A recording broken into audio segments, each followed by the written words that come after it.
Something sounds weird today.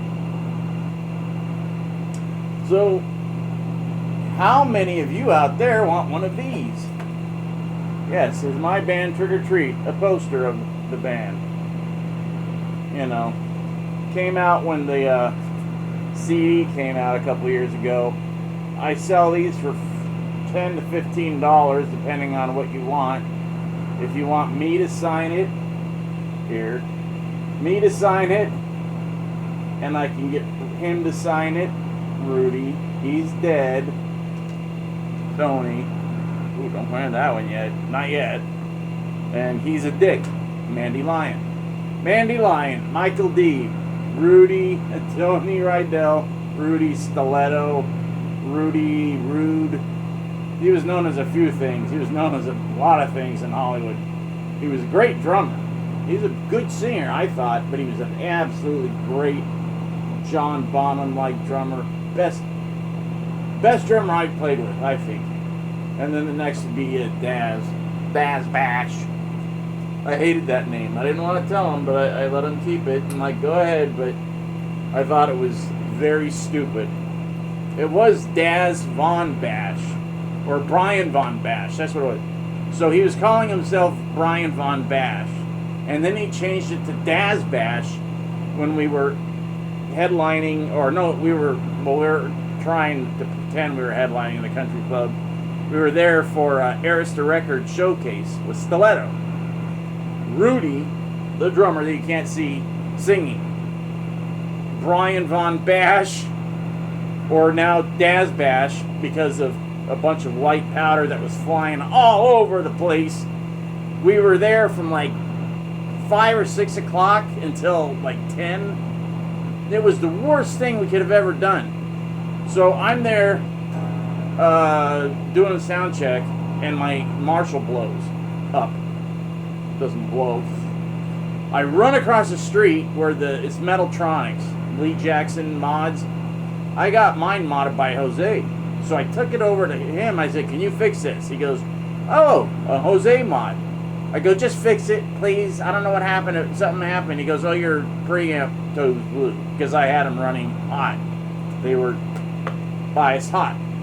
For a reason, obviously. It sounded amazing. So he did his little Lee Jackson mod. Charged me like $250 to change the preamp tubes and the power amp tubes, the L34s I had put in. I got it back and it sounded friggin' amazing, but you had to crank it to like 10, and I wasn't using a Variac, so I'm like trying to crank it, and the sound guy's telling me to turn it down. I'm like, dude, I need to turn it up. I just got it back from the guy across. He goes, yeah, well, whatever. I'm the sound guy. I said, oh. I gave him the finger.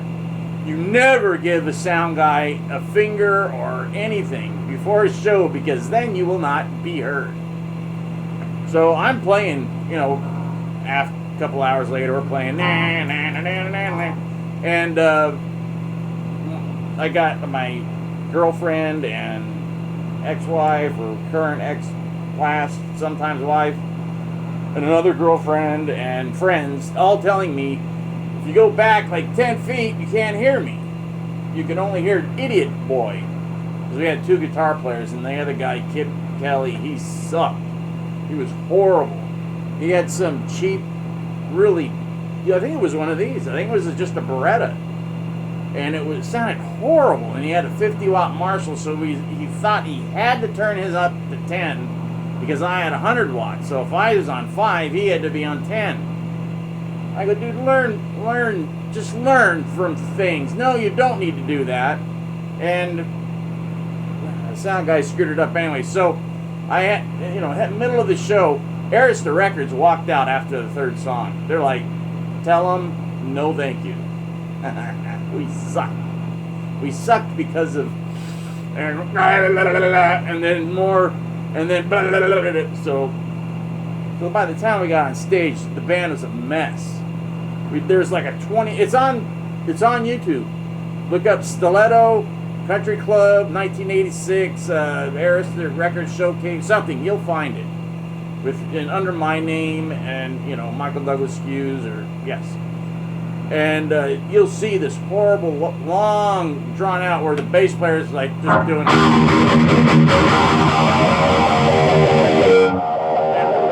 He's not even playing the right note. He's supposed to be playing.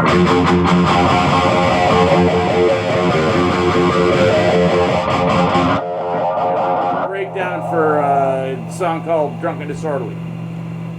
And the singer's just going crazy. He's slamming Jack. He falls over backwards. You don't believe me? It's on video. Watch it. It's horrifying. It's so bad. He gets back up. He starts going, "Are you ready?" And then he puts the mic to the bass player. He goes, "Yeah." And he goes, "You ready?" "Yeah." "You ready?" "Yeah." "You ready?" "Yeah." And they're like, after the 10th time, he's like, "Yeah. Yes. Uh-huh.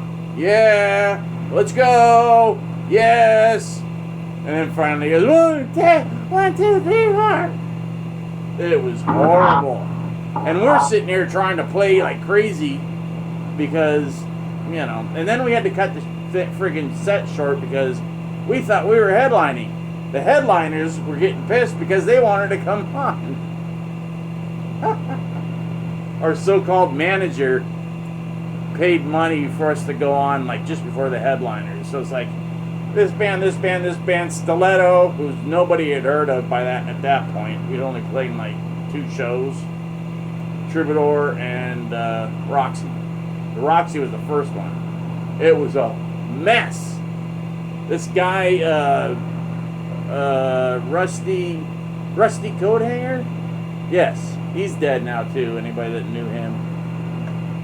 Who isn't dead? He brought in a blow-up clown, like a punching clown, but it was filled with blood.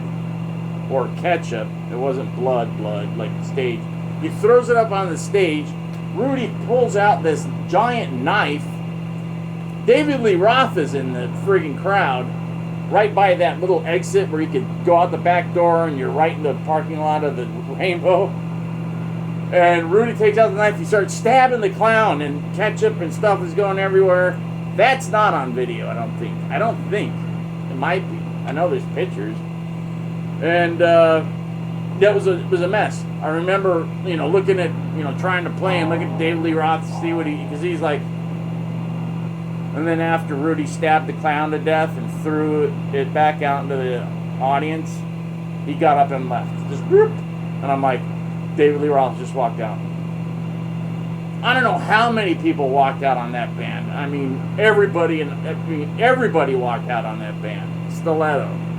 If you look at, but the stupid thing was, by the time we were like, I had decided we were going to break up because the band got together without me, the guy who founded the band, decided to kick out Rudy and bring in this other guy who was a roadie and make him the singer. He looked good, but he couldn't sing at all. Not like Rudy could, but at least he could scream and he had something going on there. So, I gotta see how long we're going. So we,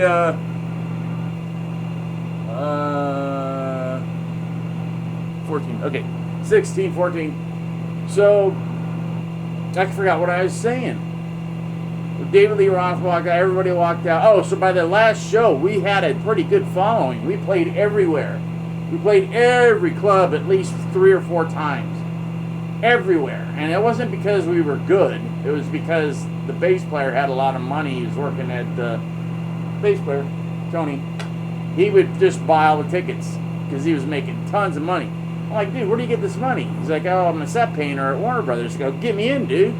So he got me in. I worked there on and off.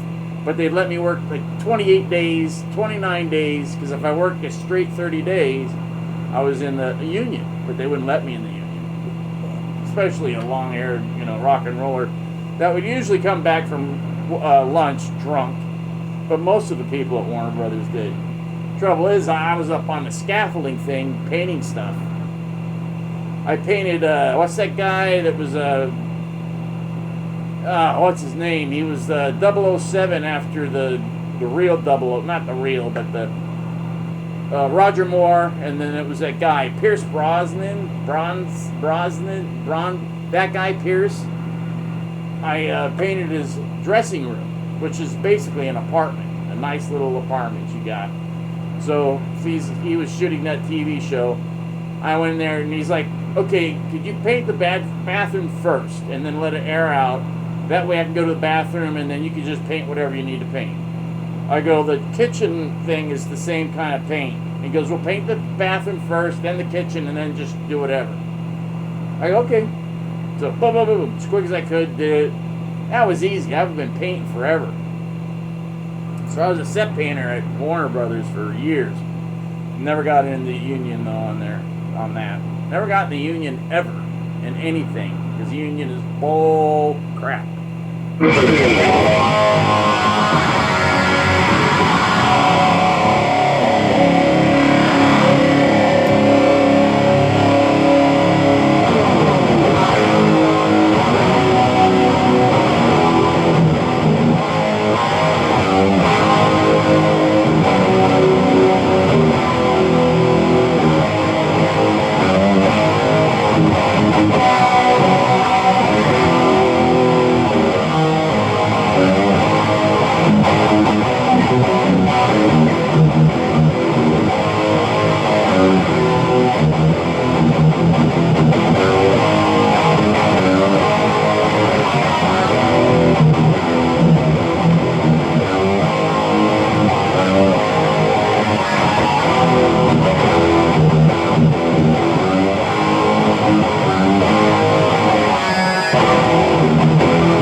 This does sound like Mick's.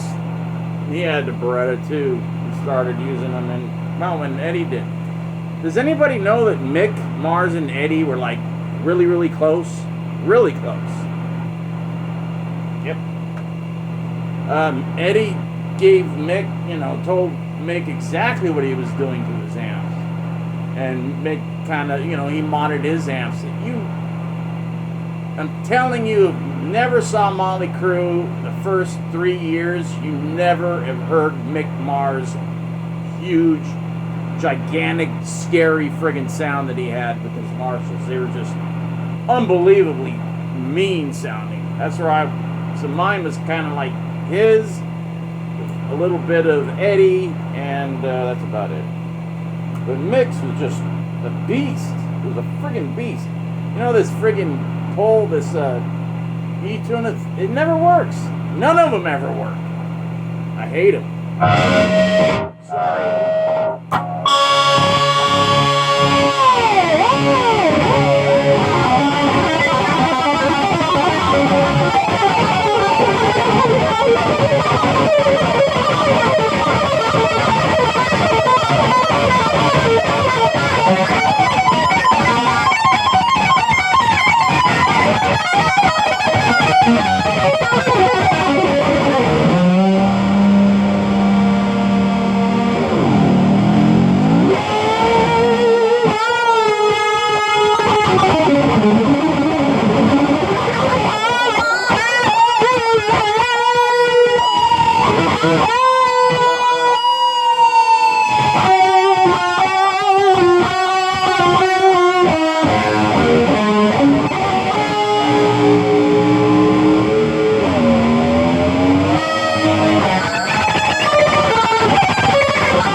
I talk too much.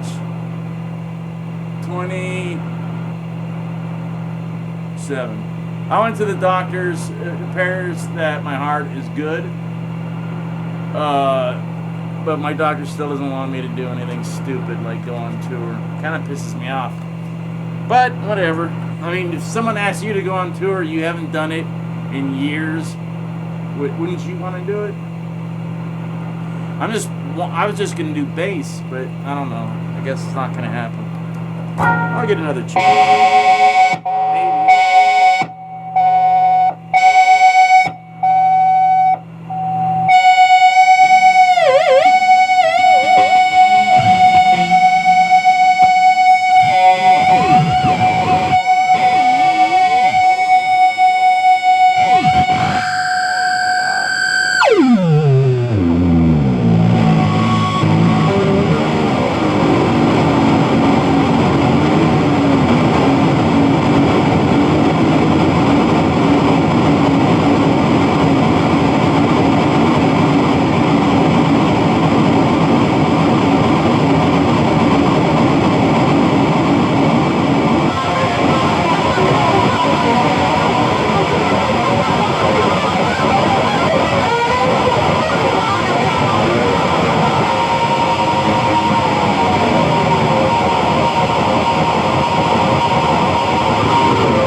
Later.